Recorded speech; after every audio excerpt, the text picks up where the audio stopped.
Thank you for joining us for this sermon podcast from United Church on the Green, located in New Haven, Connecticut. No matter who you are or where you are on life's journey, you are invited and welcome.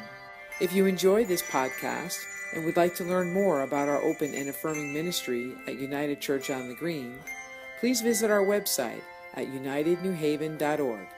Thank you. Please be seated. Our reading this morning comes from the book of Isaiah, chapter 43, verses 1 through 21. Israel, the Lord who created you says, "Do not be afraid, I will save you.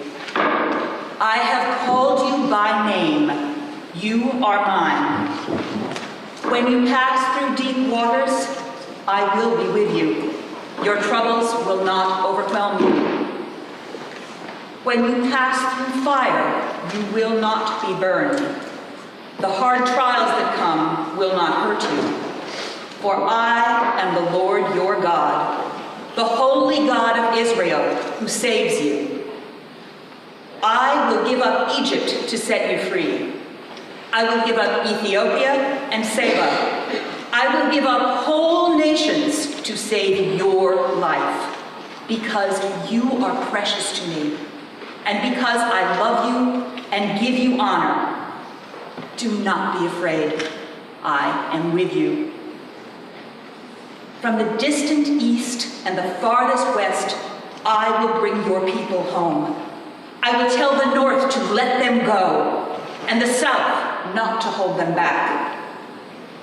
Let my people return from distant lands, from every part of the world.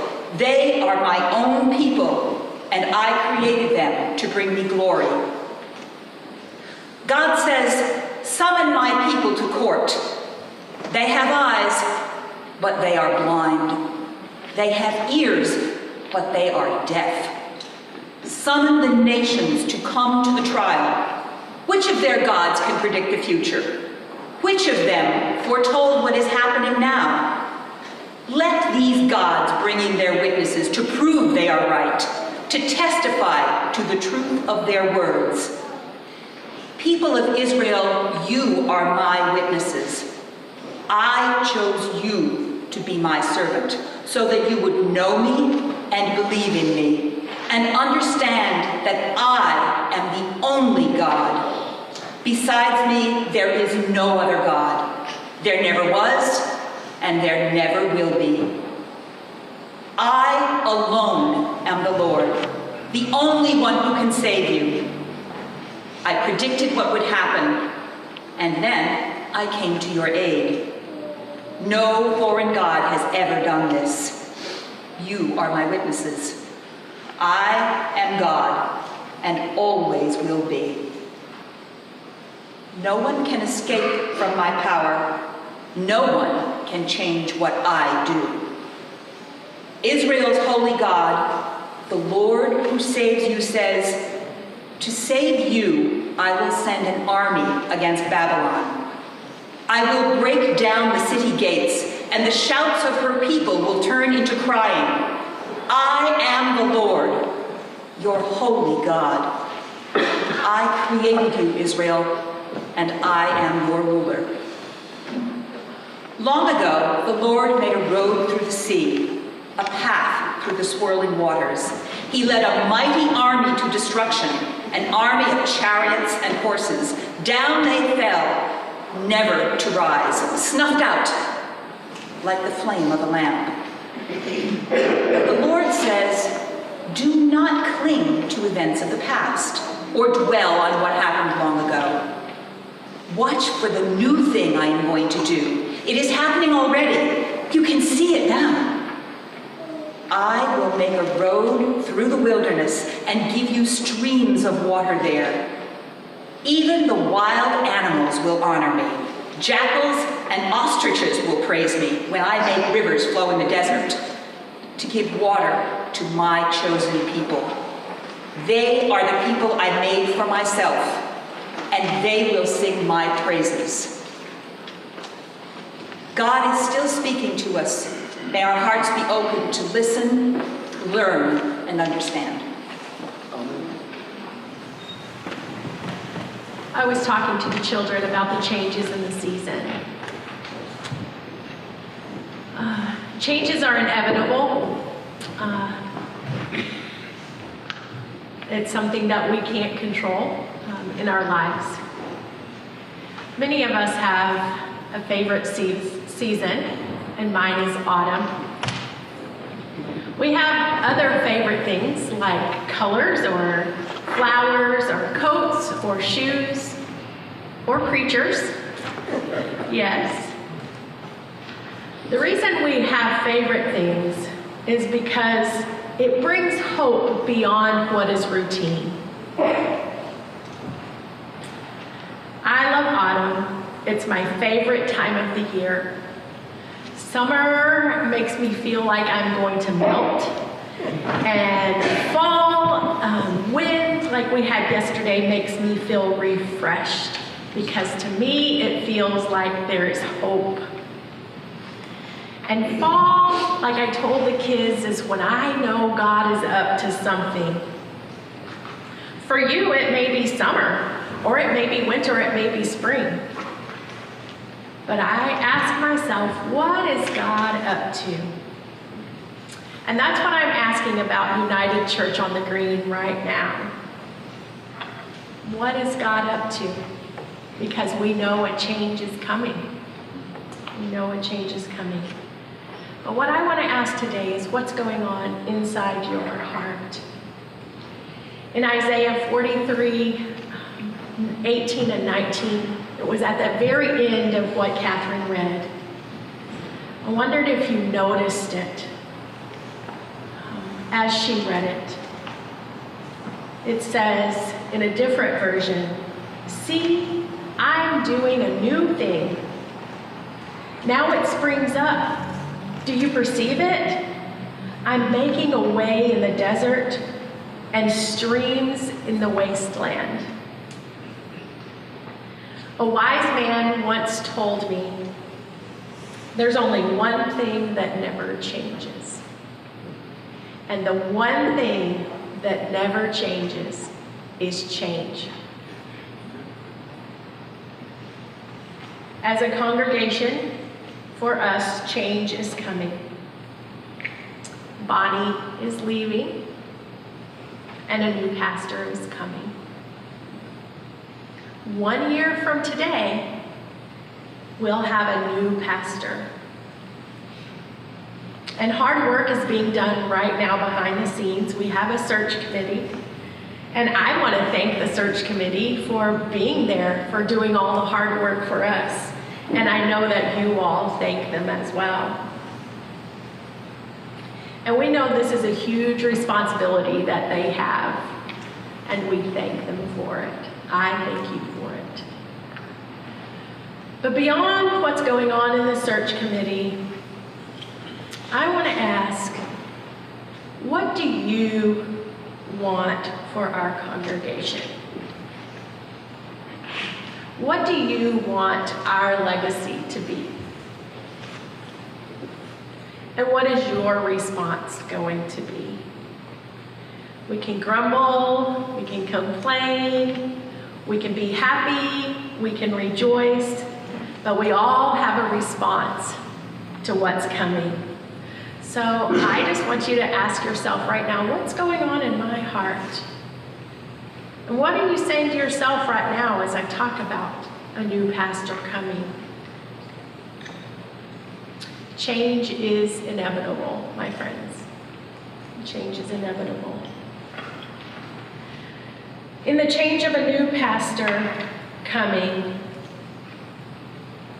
ask yourself, like I've been asking myself, what am I afraid of?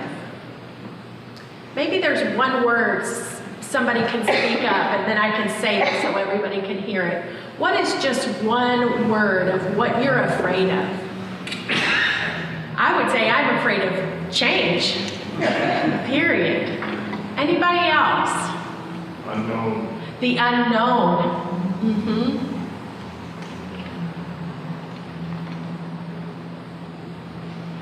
Loss. Loss. That's correct. There is going to be loss. I'm afraid of being alone and feel very lonely. You're afraid of being lonely? Afraid of being lonely. Yeah. It takes a long time to get used to somebody new. What else are we afraid of?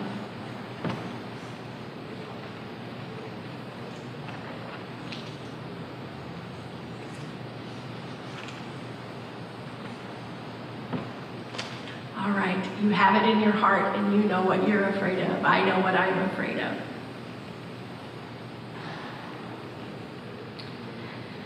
There's also something here within each of you, within myself, and it's the gift that we bring.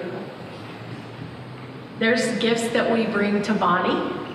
One was the what we voted on a few weeks ago, the Pastor Emeritus that Bonnie will have with our congregation.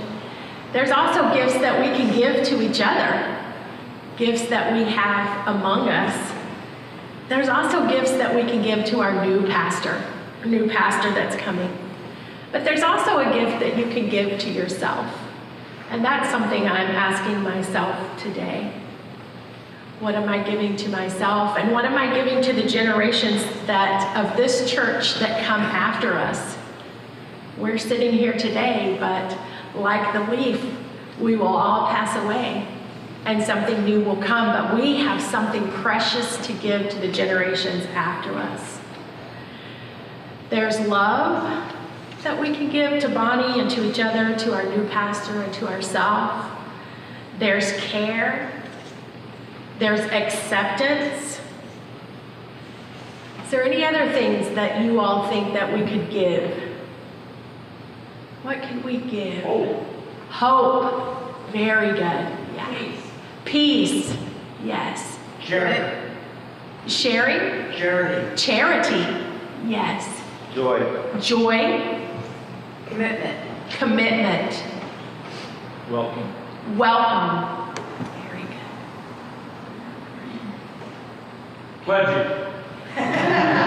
Pledging.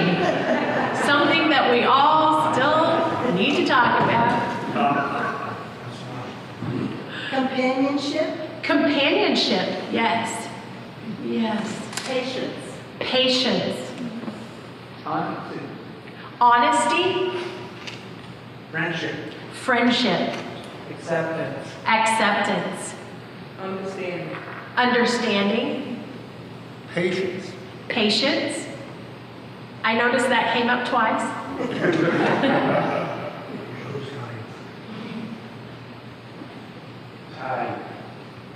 Time. Knowledge.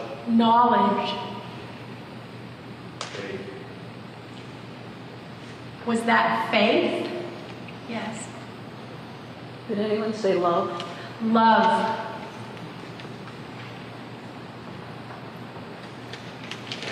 Those things that those gifts that we have are easy to talk about, and they're easy to share with each other. The things we're afraid of, it's hard to say, and those things we are holding in a little more. And that's not bad. That's what it's about.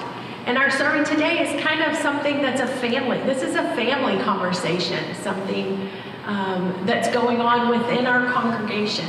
And it's something that I think that we need to be open and honest about. And we have so much that we're afraid of, but we have things going on to help us accept this change that's coming, and know that this isn't the end. This is the beginning of something new, something that's going to take us to a new place. And I'll leave you with one last thing that it just bubbled up kind of out of my heart when I was thinking about this. And it is in Scripture, but it's also something we know as the Golden Rule. And it's do unto others as you would have them do unto you.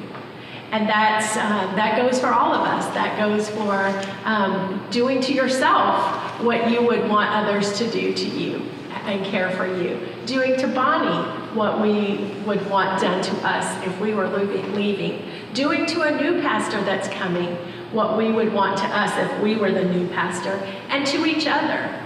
And those are just the words, the thoughts that I have today that I wanted to leave you with. And I think that this is a joyful thing, and I think we're facing something that's a change in season, but it's just a change, and there are new things coming, and God's doing something new.